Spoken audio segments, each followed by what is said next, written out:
E aí, meus amigos, tudo certo? Vamos para o nosso segundo bloco, em que nós nos dedicaremos a entender as agências reguladoras, que é um monstrinho um pouquinho diferente na nossa administração indireta brasileira, tá? Olha só, primeiro um conceito: as agências reguladoras, que são autarquias em regime jurídico especial. Por que é importante saber isso? Porque ela pega todo o pacote de prerrogativas e sujeições das autarquias, tá? Então, é uma entidade da administração pública indireta, de direito público, para as quais se aplicam todo o regime jurídico de direito público, tá? São dotadas de autonomia reforçada em relação ao ente central. Tem dois fundamentos principais: a despolitização, tá? Claro que isso é no campo das ideias, o ideal nem sempre ocorre na prática, né? Mas a ideia é que uma agência reguladora, ela seja despolitizada, ou seja, ela decida conforme critérios técnicos. Não importa se o presidente é o Lula ou o Bolsonaro, tá? A agência reguladora tem que seguir a mesma linha de atuação, conferindo tratamento técnico e maior segurança jurídica ao setor regulado, e a necessidade de celeridade e tecnicidade na regulação. Qual é a ideia aqui? A ideia é que, ao invés de você colocar o poder legislativo para ir definir quais são as melhores normas para telecomunicações no Brasil, e aí os deputados e senadores definirem só com base em critérios políticos, o melhor é você deixar com base em uma agência técnica que conhece os detalhes técnicos do serviço de telecomunicações para criar as melhores regulamentações e decidir os conflitos eventualmente existentes entre o poder público concedente, as empresas que atuam naquele setor e os usuários daquele serviço. Essa é a ideia da agência reguladora. É para isso que ela serve. Veja o que diz o artigo 174 da Constituição Federal. Como agente normativo e regulador da atividade econômica, o Estado exercerá na forma da lei as funções de fiscalização, incentivo e planejamento, sendo este determinante para o setor público e indicativo para o setor privado. Veja que esse artigo 174 não falou em agência reguladora, mas ele dá as bases para aquilo que as agências reguladoras fazem, que é justamente o quê? Normatizar e regular uma determinada atividade econômica. Vamos falar agora da atividade de regulação. É basicamente o que a agência reguladora faz. E aí veja, a atividade estatal de regulação compreende a edição de normas aplicáveis ao setor regulado, a fiscalização do seu cumprimento e a imposição de sanções e a mediação de conflitos. Eu quero que você preste atenção em um detalhe aqui, tá? A agência reguladora, ela é ligada ao poder executivo, mas ela exerce funções que têm um pezinho no poder legislativo e um pezinho no poder judiciário também. Olha só o que a agência reguladora faz. Ela edita normas. Editar norma é uma atribuição típica do legislativo, né? Ela fiscaliza e aplica sanção. Aqui são atividades típicas do poder de polícia exercido pelo Poder Executivo, ok? E media conflitos. Quem é que media conflitos no Estado brasileiro? Principalmente o Poder Judiciário, tá? Então veja que a agência reguladora, dentro da sua pequena área de atuação, ela tem uma atuação realmente transversal ali. Ela afeta basicamente todos os poderes da República, sabe? Dentro daquele microcosmos em que ela atua, por exemplo, a Anatel em telecomunicações ou a ANEEL em energia elétrica, essa agência reguladora, ela tem poderes que normalmente estão distribuídos dentre os diversos poderes da República, ok? E eu quero que você saiba a diferença entre atividade regulamentar e atividade regulatória, tá? Olha só, a atividade regulamentar é uma competência privativa do chefe do executivo. Na próxima aula, vamos falar dos poderes administrativos. Quando falarmos dos poderes administrativos, você vai ver que um deles, bem importante deles, aliás, é justamente o poder regulamentar. É o poder normativo que vai se destrinchar e criar o poder regulamentar. Ficará mais claro na próxima aula. Mas a ideia é a seguinte: sabe quando você vê ali Por exemplo, as normas da Previdência Social.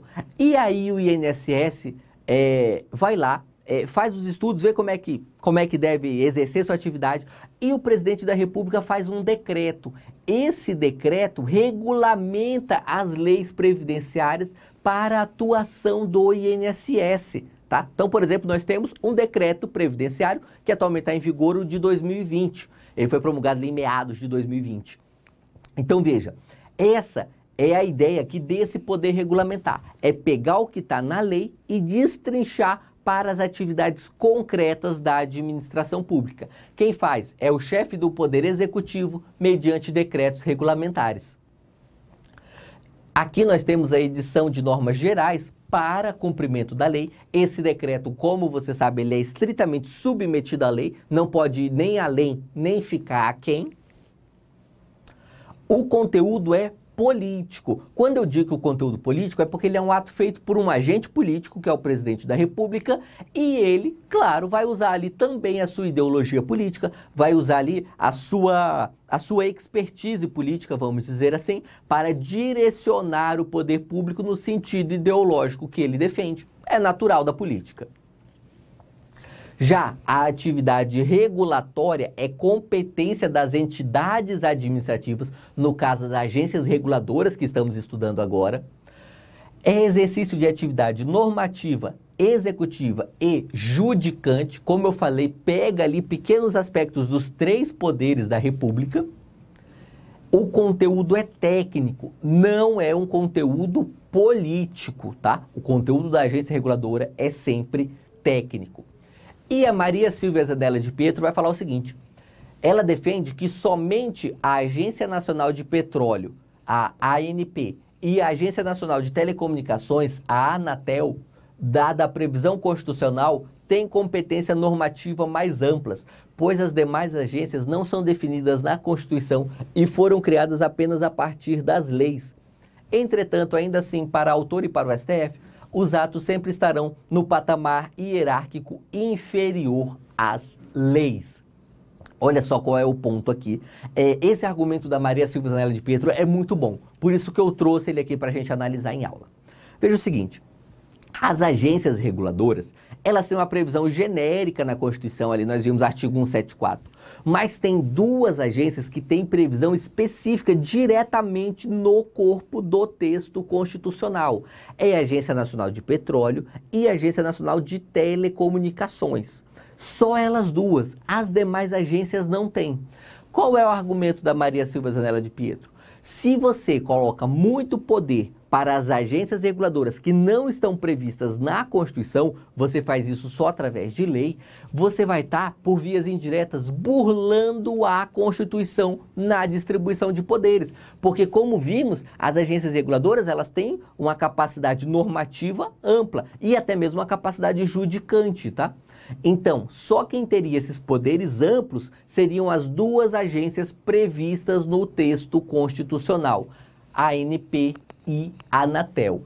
Essa tese, por enquanto, não foi encampada pelo STF, não tem nenhum julgado do STF que encampa essa ideia, tá? Mas, a nível doutrinário, é bom você saber que existe essa corrente doutrinária.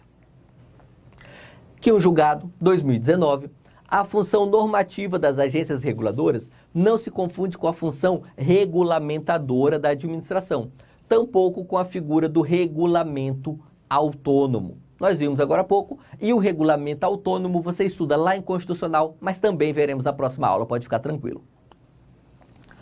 A competência para editar atos normativos visando a organização e a fiscalização das atividades reguladas insere-se no Poder Geral de Polícia da Administração Sanitária. No caso aqui está tratando da Anvisa, né, que é a Agência Nacional de Vigilância Sanitária. Qualifica-se a competência normativa da Anvisa pela edição no exercício da regulação setorial sanitária de atos 1. Gerais e abstratos, 2. De caráter técnico, 3. Necessários à implementação da Política Nacional de Vigilância Sanitária e 4. Subordinados à observância dos parâmetros fixados na ordem constitucional e na legislação setorial. Qual é o importante desse julgado aqui? O importante é essa parte 4. Olha só, os atos da Anvisa assim como das demais agências reguladoras, estão subordinados à observância dos parâmetros constitucionais e legais, ou seja, os atos das agências reguladoras não têm força de lei, eles não estão no mesmo nível hierárquico das leis, eles estão abaixo, tá? Como eles estão abaixo, os atos das agências reguladoras estão submetidos à vontade do parlamento, à lei, ok? Mais um julgado. Não há violação ao princípio da legalidade na aplicação de multas previstas em resoluções criadas por agências reguladoras, haja vistas que elas foram criadas no intuito de regular em sentido amplo os serviços públicos. Havendo previsão na legislação ordinária, delegando à agência reguladora competência para edição de normas e regulamentos no seu âmbito de atuação. Então veja, o fato de estar submetido à lei não quer dizer que a agência reguladora não possa inovar na aplicação dessa lei, tá? O que é necessário, portanto, que haja previsão legal delegando para a agência reguladora a competência para editar essas normas. Então veja, a agência reguladora pode aplicar multa? Pode, de duas formas. Nós podemos ter uma lei estabelecendo ali o rol de faltas e de multas aplicáveis para cada falta, ou podemos ter só um dispositivo na lei falando, olha, fica a agência reguladora tal autorizada a aplicar multa nas hipóteses definidas em estatuto próprio, por exemplo. E aí a própria agência reguladora define quais são os atos passíveis de aplicação de multa e qual é efetivamente essa multa aplicada, tá? Isso que entendeu o STJ. E a autonomia administrativa das agências reguladoras. Olha o artigo 3º. A natureza especial conferida à agência reguladora é caracterizada pela ausência de tutela ou de subordinação hierárquica, pela autonomia funcional, decisória, administrativa e financeira e pela investidura a termo de seus dirigentes e estabilidade durante os mandatos, bem como pelas demais disposições constantes desta lei ou de leis específicas voltadas à sua implementação. Quais são os núcleos importantes aqui desse artigo 3º da Lei 13.848? Olha só, a agência reguladora tem uma natureza especial, tudo bem, mas o que caracteriza essa natureza especial? A ausência de tutela ou de subordinação hierárquica, então a agência reguladora não está subordinada ao presidente da República. A autonomia funcional, decisória, administrativa e financeira, além de investidura dos dirigentes e estabilidade durante os mandatos. Isso daqui quer dizer o quê? Que uma vez que o dirigente da agência reguladora é colocado lá, o presidente da República não pode, por vontade própria, retirá-lo, tá? Isso para quê? Justamente para garantir a autonomia decisória da agência reguladora. E olha o que diz aqui o enunciado 25 da primeira jornada de direito administrativo. A ausência de tutela, a que se refere o artigo 3º caput da Lei 13.848, impede a interposição de recurso hierárquico impróprio contra decisões finais proferidas pela diretoria colegiada das agências reguladoras, ressalvados os casos de previsão legal expressa e assegurada, em todo caso, a apreciação judicial, em atenção ao disposto no artigo 5º, inciso 35 da Constituição Federal, ok? E a autonomia dos dirigentes das agências reguladoras. Artigo 4º, parágrafo 1º, Lei 9.986. Os mandatos dos membros do Conselho Diretor ou da diretoria colegiada serão não coincidentes, de modo que, sempre que possível, a cada ano ocorra o término de um mandato e uma consequente nova indicação. Primeiro, aqui eu quero que você entenda a lógica por trás dessa lei. O que o legislador pensou em se tratando de autonomia dos dirigentes? Ele pensou o seguinte, olha, se todos os dirigentes da agência reguladora forem nomeados e depois forem exonerados ao mesmo tempo, quer dizer que quem fizer essa nomeação de todos de uma vez vai ter muito poder sobre a agência reguladora, porque o presidente da República vai ter simplesmente escolhido todos os dirigentes numa tacada só. Qual foi a solução aqui do legislador, então? Vamos colocar 5 dirigentes, mandato de 5 anos, e o mandato de cada um vence em um ano diferente. Ou seja, cada presidente da República só vai indicar um dirigente da agência reguladora por ano, tá?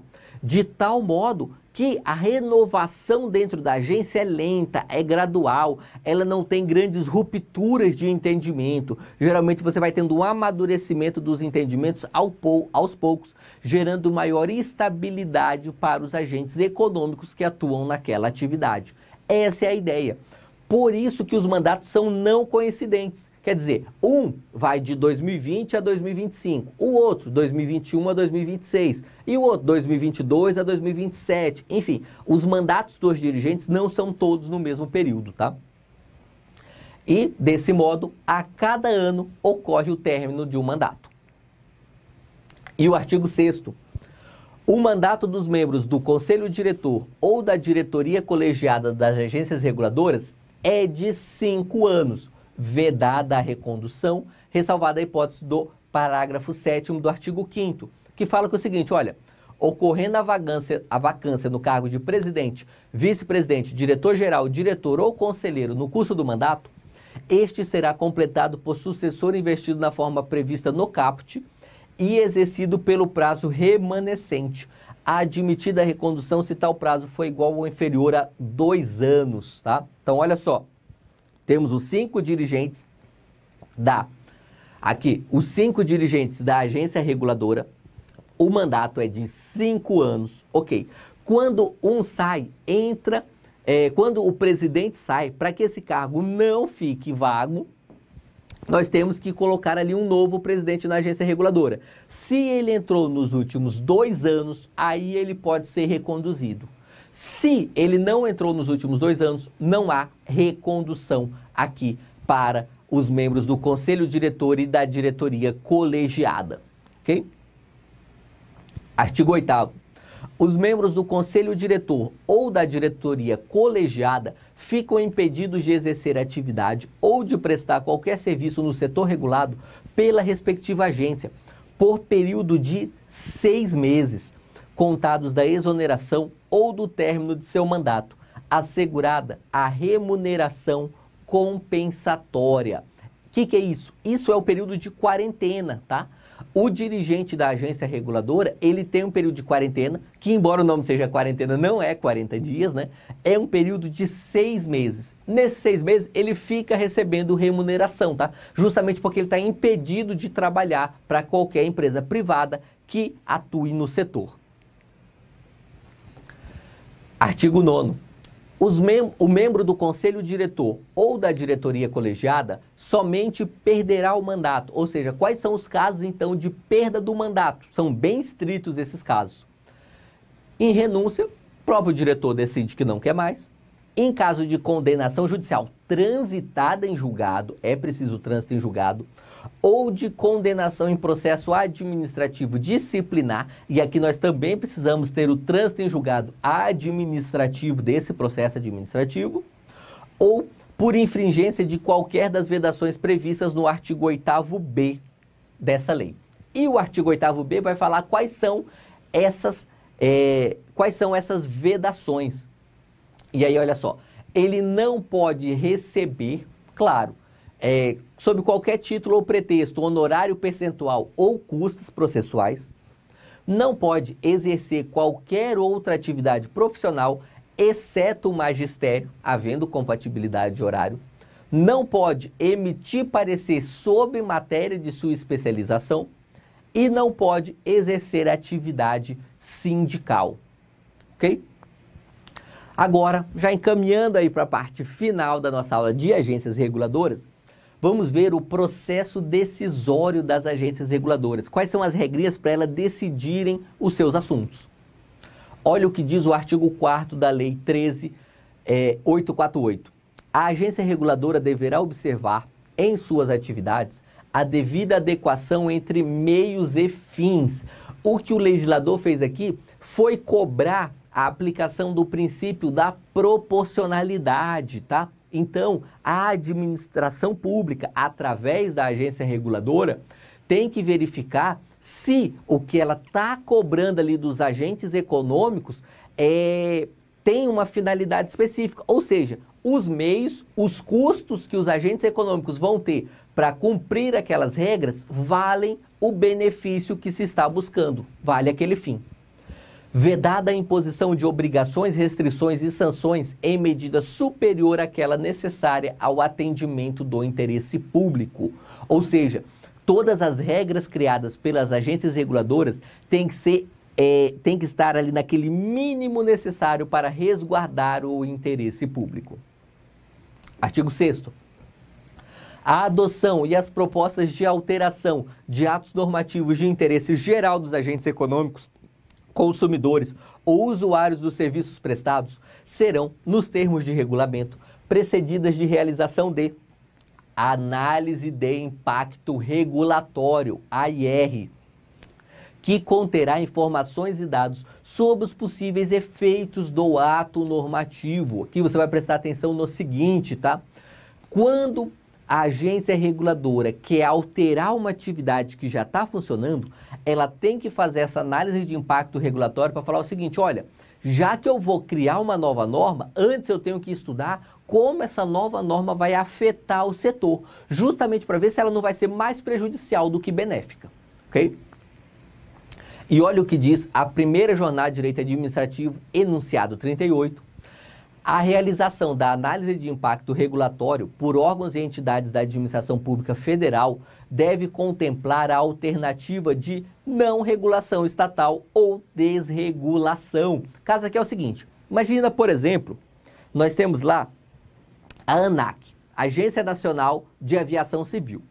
E a ANAC, ela estabelece as regras, por exemplo, de quais as bagagens que os passageiros têm direito a transportar de graça nos voos comerciais do Brasil e quais podem ser cobrados pelas empresas, pelas companhias aéreas. Ok. Agora você pensa o seguinte, quando a ANAC vai alterar essas regras, ela, para fazer essa alteração, tem que fazer essa análise de impacto regulatório. O que esse enunciado propõe é o seguinte, olha, nessa análise de impacto regulatório, a ANAC tem que analisar também a hipótese de não ter regulação nenhuma nesse assunto, tá? Imagina o seguinte, imagina que não tivesse norma nenhuma, cada companhia aérea cobrasse o que quisesse para o transporte de bagagens. Vai ficar legal isso? O estudo tem que responder essa pergunta, ok? Então, a hipótese de não regulação da atividade também deve ser levada em consideração. Esse é o entendimento doutrinário aqui do enunciado 38.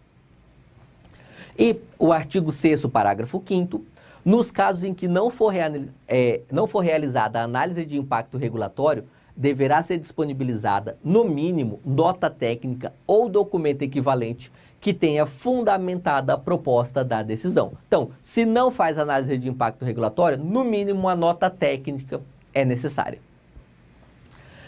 Termo de ajustamento de conduta e agências reguladoras, tá? Agências reguladoras podem fazer TAC? Olha só o que diz o artigo 32 da Lei 13.848. Para o cumprimento do disposto nesta lei, as agências reguladoras são autorizadas a celebrar, com força de título executivo extrajudicial, termo de ajustamento de conduta com pessoas físicas ou jurídicas sujeitas à sua competência regulatória, aplicando-se os requisitos do artigo 4A da Lei 9469, que é a Lei da Ação Civil Pública, né? Ou seja, pode sim fazer TAC a agência reguladora. Tem força de título executivo extrajudicial, assim como todos os demais TACs no direito brasileiro, tá? E, nesse caso, está sujeita à regulamentação aqui das ACPs. Ok. A articulação entre agências reguladoras. Olha o que diz a lei, artigo 29.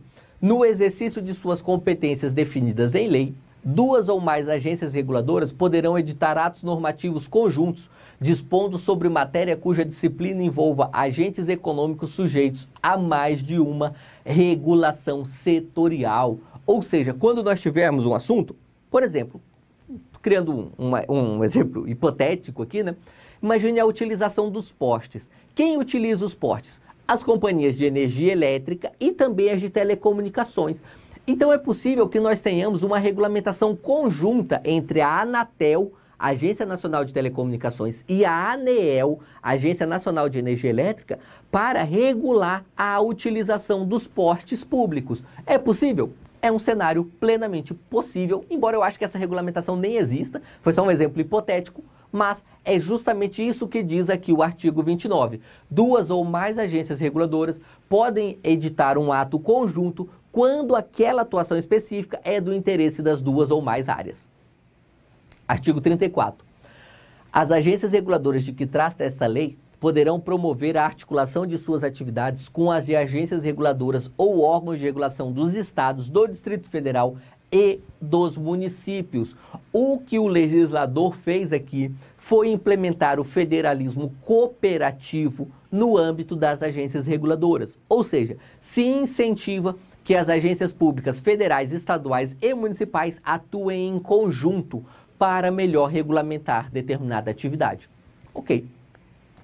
Com isso, finalizamos aqui a nossa 4ª aula de Direito Administrativo. Espero que tenha sido proveitoso para você. É isso aí e vamos juntos!